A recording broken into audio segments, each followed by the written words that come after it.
wind howled through the twisted branches of the ancient oak trees, their gnarled limbs casting elongated shadows across the Victorian house that loomed over Emerentia. It was a house out of place with its surroundings, a grand relic of a bygone era, now shrouded in decay and neglect. As night fell, the sky turned an inky black, pierced only by the cold gleam of distant stars.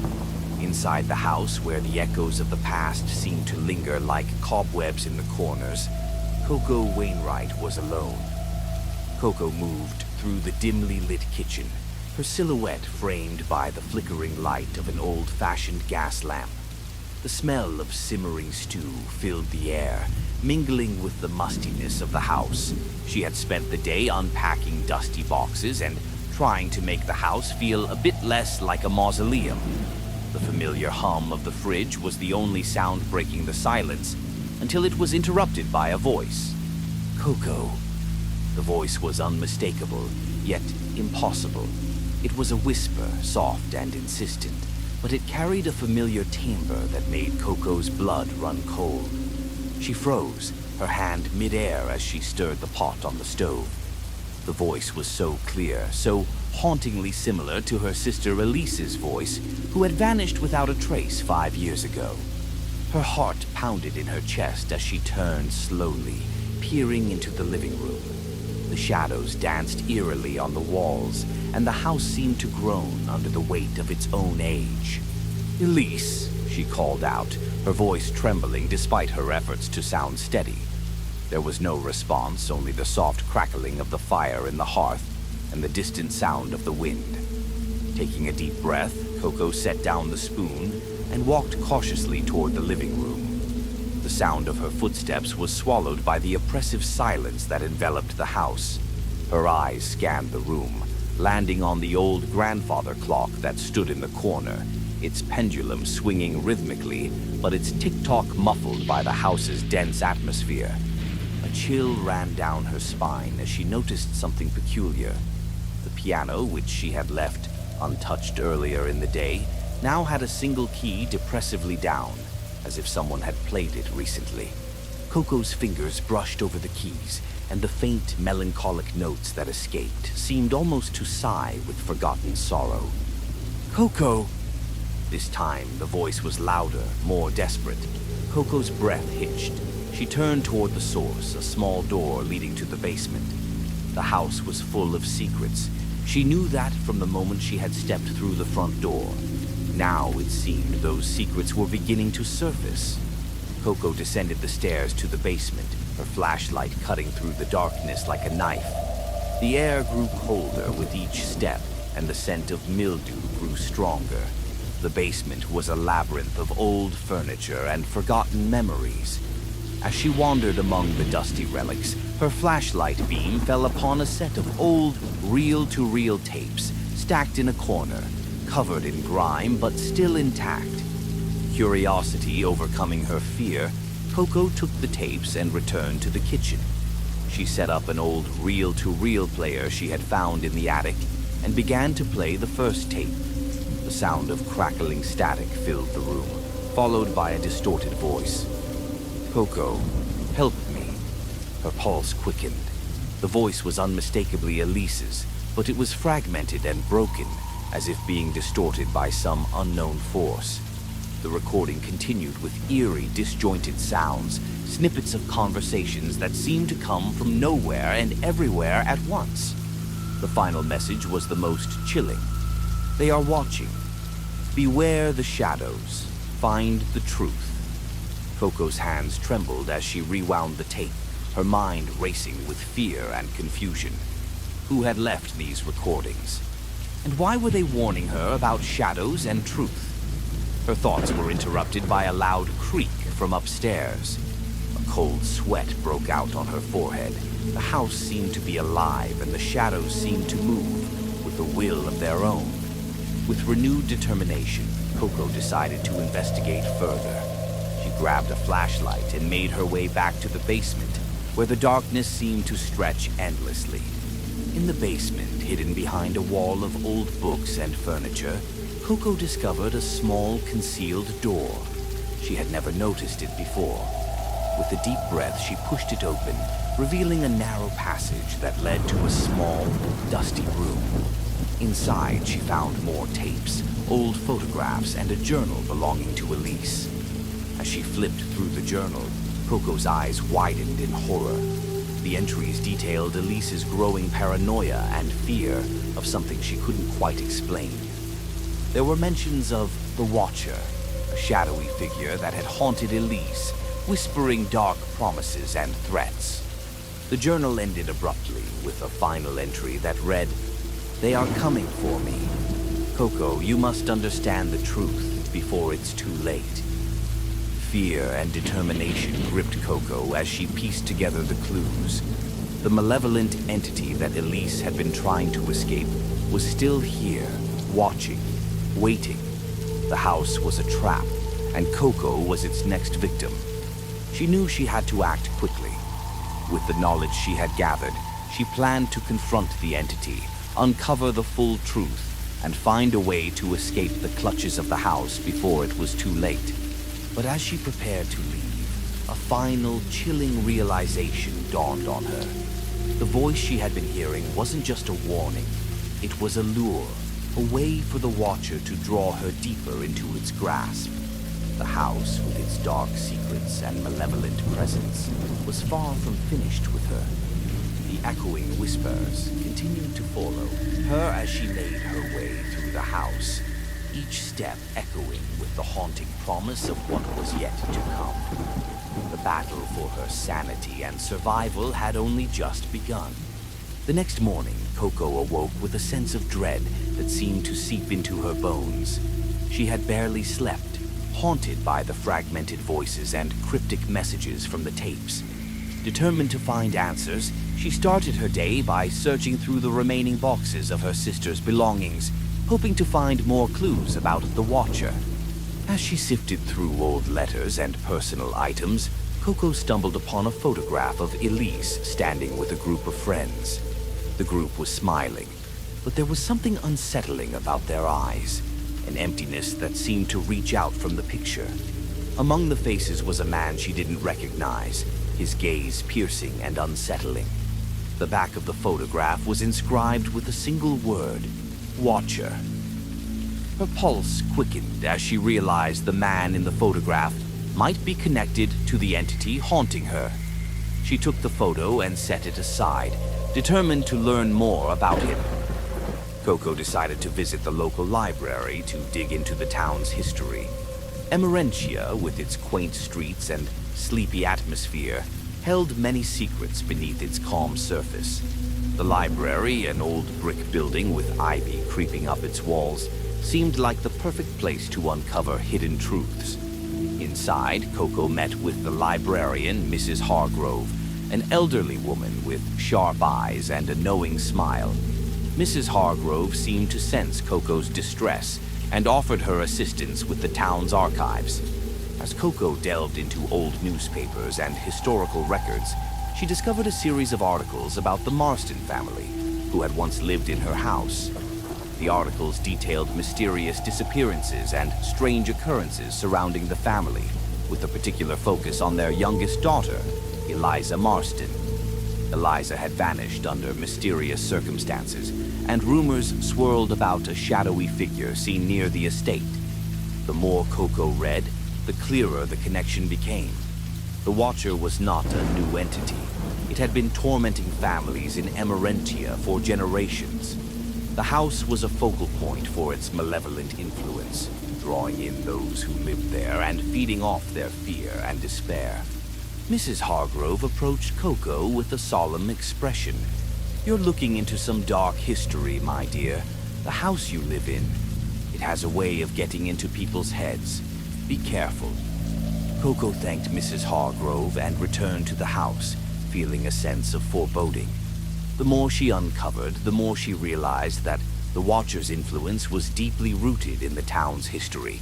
She had to find a way to break free from its grasp and protect herself from its insidious control. Back at the house, Coco discovered that the shadows seemed to grow darker and more oppressive.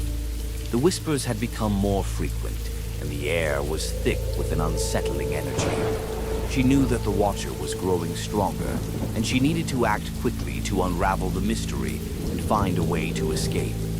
As night fell, Coco set up a series of surveillance cameras around the house, hoping to capture any further disturbances. She also reviewed the tapes and Elise's journal, looking for any additional clues. The more she investigated, the more she realized that the Watcher thrived on fear and isolation, manipulating her perceptions to draw her deeper into its trap. In the dead of night, as Coco reviewed the footage from the cameras, she noticed something chilling. The shadows on the walls seemed to move with a life of their own, and the recorded voices grew louder and more distorted. The Watcher was toying with her, using the recordings to manipulate her and create a sense of false hope. Desperation set in as Coco realized that escaping the house was not going to be easy. She needed to confront the Watcher directly and uncover its weakness. Armed with the knowledge she had gathered, she prepared for a final confrontation with the malevolent entity. The night of the confrontation arrived, and the house was enveloped in an eerie silence. Coco's nerves were on edge as she prepared herself for what lay ahead. The shadows seemed to close in on her, and the whispers grew louder, as if urging her to give in to her fear. Coco ventured into the hidden room she had discovered in the basement, determined to find the source of the Watcher's power. She discovered an old book bound in black leather, covered in strange symbols and arcane writings. The book seemed to pulse with a dark energy, and Coco knew that it held the key to understanding the Watcher. With trembling hands, Coco opened the book and began to read. The ancient text described a ritual to banish malevolent entities, but it required a sacrifice, a personal connection to the entity it was meant to banish. Coco realized that she would have to confront her deepest fears and let go of the painful memories of her sister's disappearance. As Coco prepared for the ritual, the house seemed to come alive with a malevolent energy. The walls creaked and the air grew colder. The Watcher's presence was palpable, and Coco could feel its eyes upon her. With determination, Coco began the ritual, reciting the incantations from the book and performing the required actions. The shadows around her writhed and twisted, as if fighting against the ritual's power. The whispers grew louder, becoming a cacophony of voices pleading and threatening. As Coco reached the final incantation, the Watcher made its presence known in a terrifying display of dark energy. The entity appeared as a swirling mass of shadows and distorted faces, its eyes glowing with an otherworldly light. Coco stood her ground, summoning all her courage to complete the ritual. The final words of the incantation echoed through the house, and a blinding light erupted from the book. The Watcher let out a bone-chilling scream as the light engulfed it, its form disintegrating into the shadows. The house trembled, and the oppressive atmosphere lifted as the Watcher's influence was shattered.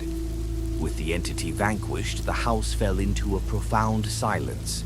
Coco felt a wave of relief wash over her, and the oppressive shadows receded. She knew that the battle was over, but the scars of the experience would remain with her. As she left the house, Coco took one last look at the place that had become a battleground between light and darkness. The echoes of the past were finally silenced, and the house was free from the Watcher's malevolent grip. With a heavy heart but a renewed sense of hope, Coco stepped into the night, ready to face the future with a newfound strength. Months later, Coco found herself in a different town, far from the haunted house of Emerentia. The experience had changed her, and she had used the knowledge and strength she had gained to help others who faced similar horrors. The echoes of the past no longer haunted her, and she had found a sense of peace and purpose. The old Victorian house in Emerentia stood empty, a silent witness to the dark events that had transpired. The whispers had faded, and the shadows had receded, leaving behind only the memories of a harrowing battle between light and darkness. As Coco looked out over her new home, she felt a sense of closure and relief. The echoes of the Watcher were gone, and she had finally found a place where she could begin anew. Jason Caldwell stepped out of his old rusted sedan and gazed at the cabin that would be his home for the next few months. The cabin, nestled on the edge of Gray Lake, stood silent amidst the towering pines. The setting sun cast long shadows across the water, creating a scene of eerie tranquility. Jason's breath misted in the cool evening air as he carried his bags inside, the crunch of gravel beneath his boots, the only sound breaking the stillness. As he unpacked, the old cabin creaked and groaned, its wooden bones echoing with the secrets of its past. The walls, adorned with faded wallpaper and vintage photos, seemed to whisper tales of bygone days. Jason, hoping to escape the chaos of city life and find inspiration for his novel, dismissed the unsettling feeling that crept over him. He focused on the task at hand, setting up his writing desk by the window with a view of the lake. That night, as Jason worked on his manuscript, a chill swept through the room. He glanced up from his typewriter, straining to hear the soft, almost imperceptible whispers that seemed to float through the air. The sound was familiar, yet disconcerting, an echo of a voice he hadn't heard in years. It called his name softly, like a memory tugging at the edges of his consciousness. Jason. Jason.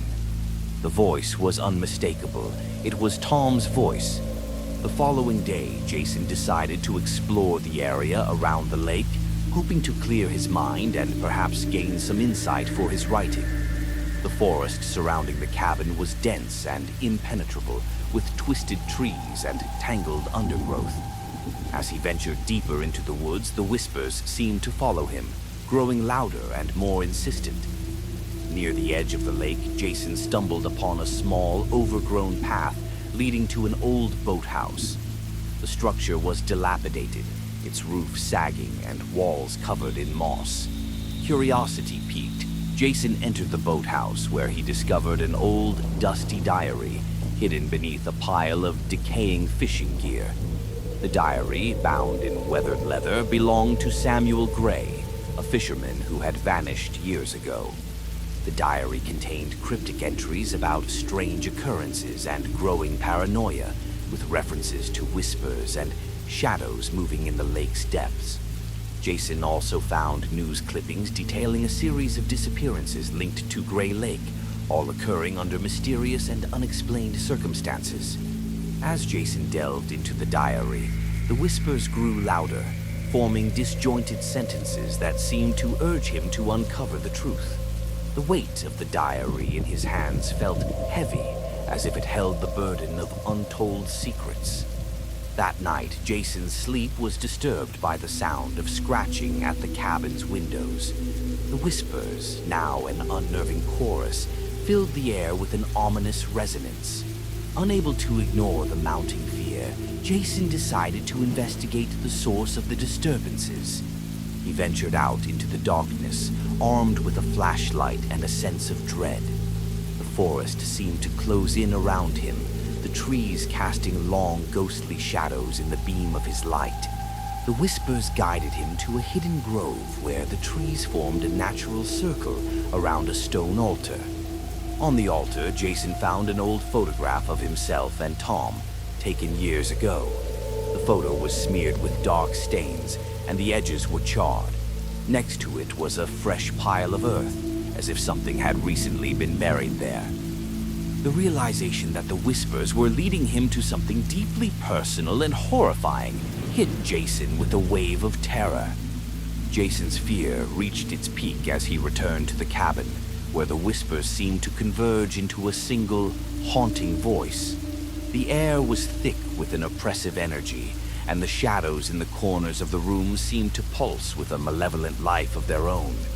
The spectral figure of Samuel Gray appeared before Jason, a ghostly image emerging from the darkness.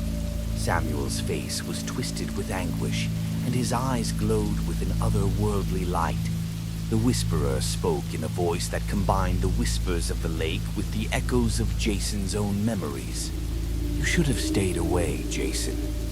Now you know too much," the Whisperer intoned, its voice a chilling blend of familiarity and dread. Jason, driven by a mix of fear and resolve, confronted the Whisperer. He demanded answers about Tom's disappearance and the dark secrets of the lake.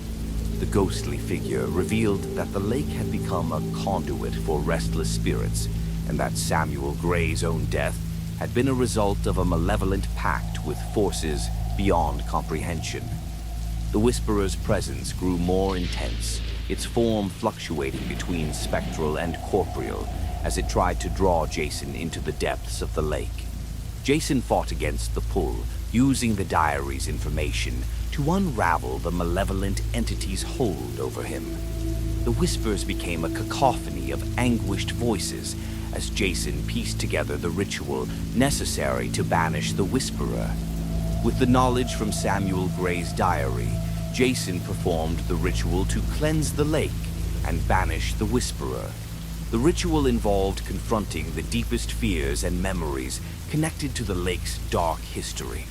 As Jason completed the incantation, a blinding light erupted from the center of the lake, engulfing the Whisperer in a wave of purifying energy. The ghostly figure of Samuel Gray let out a final, anguished cry before dissolving into the lake's depths. The whispers faded into silence, and the oppressive atmosphere lifted from the cabin and the surrounding forest. Jason stood by the lake, watching as the water calmed and the shadows receded. The weight of the past was finally lifted, and the lake's dark history seemed to dissolve along with the Whisperer, with a renewed. Grace Turner sat alone in her pristine apartment, the hum of the city below barely penetrating the soundproof walls. The evening was supposed to be a quiet respite from her demanding job as a corporate lawyer. Yet, as she settled into her routine, a strange sensation of being watched crept over her. The sleek modernity of her home felt suddenly oppressive. As Grace prepared dinner in her immaculate kitchen, she heard a soft, almost inaudible whisper calling her name. At first, she dismissed it as a trick of the mind or the remnants of a stressful day. However, as the whispering continued, growing more insistent, her initial discomfort turned into a gnawing anxiety. Grace. The voice was unmistakable. It sounded like Emily Carter, her old college roommate. Grace shook her head, trying to push away the unsettling thought. Emily had been a close friend, but their contact had dwindled after college. Emily's tragic accident and subsequent death had been a painful memory Grace had tried to forget. Over the next few days, the whispers grew more persistent.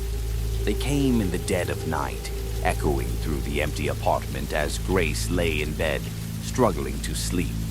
The voice was always faint, but the desperation and sorrow it conveyed were palpable. Driven by mounting fear and curiosity, Grace began to investigate. She found old photos and mementos from her college days, including a framed picture of Emily. As she sorted through these memories, she recalled the promise Emily had made to her, a promise to stay in touch and support each other, no matter what. Grace's search led her to the campus where she and Emily had spent their formative years. The once familiar places now seemed distant and tainted by the passage of time. She visited the university's alumni office, where she learned that Emily had been involved in a tragic car accident shortly after graduation. The accident had been shrouded in mystery, with few details available. Grace's investigation into Emily's death revealed more about the circumstances surrounding the accident.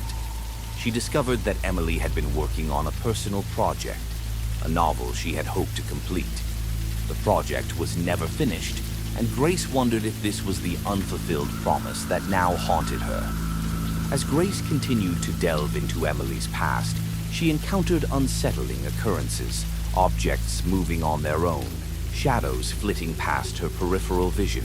and the persistent whispers growing louder and more urgent. The voice now seemed to plead with her. "Help me. Finish it."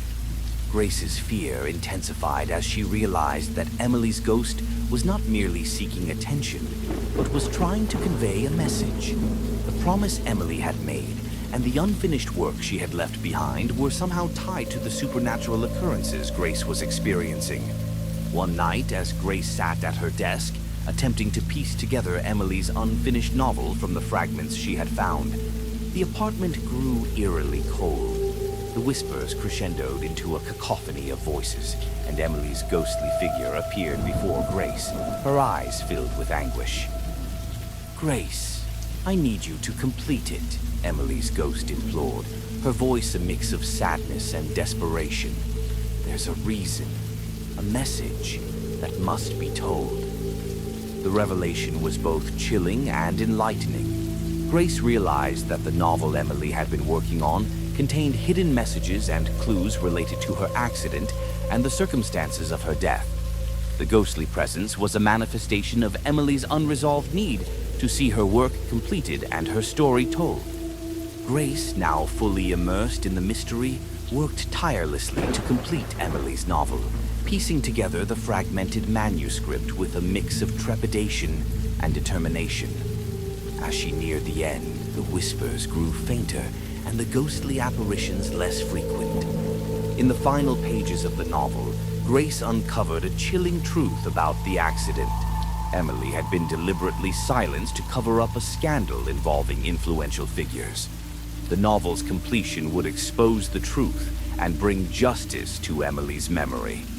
As Grace wrote the last words, the apartment was filled with a blinding light, and Emily's ghost appeared once more, her expression serene and grateful. "Thank you, Grace. I can finally rest." With the manuscript complete, Grace published the novel, dedicating it to Emily's memory. The book's release brought attention to the hidden truths and sparked discussions about the scandal Emily had uncovered. Grace found a sense of closure and peace, both for herself and for Emily's restless spirit. The whispers ceased and the oppressive atmosphere in Grace's apartment lifted. Grace returned to her life with a renewed sense of purpose and connection to her past. The haunting presence had been a catalyst for confronting old fears and fulfilling a promise, ultimately leading to redemption and resolution. The city of New Haven continued its frenetic pace outside Grace's window, but within her apartment, there was a newfound tranquility, a silence that spoke of both an end and a new beginning. Thank you for joining us on this spine-tingling journey through the shadows. We hope these tales of haunting whispers and restless spirits have sent a chill down your spine. If you enjoyed the journey into these dark corners, don't forget to like, share, and subscribe for more chilling stories and eerie adventures. Until next time, remember, the whispers of the past never truly fade away. They linger, waiting in the darkness for you to listen. Stay haunted and sleep tight if you dare.